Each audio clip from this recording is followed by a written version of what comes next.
اعوذ باللہ من الشیطان الرجیم بسم اللہ الرحمن الرحیم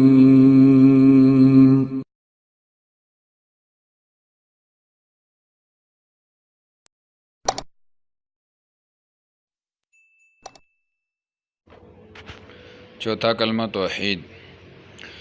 لا الہ الا اللہ وحدہ لا شریک لہ لہ الملک ولہ الحمد یحیی ویمیت وہو حی لا یموت ابدا ابدا ذو الجلال والاکرام بیدہ الخیر وہو علی کل شیء قدیر۔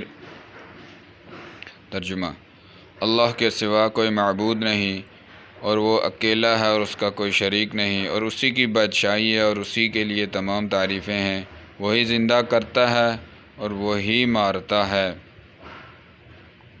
اور وہ ہمیشہ کے لیے زندہ ہے جو کبھی مرے گا نہیں۔ وہ اور عظمت اور بزرگی والا ہے اور اچھائی کرنے والا ہے اور ہر چیز پہ قادر ہے۔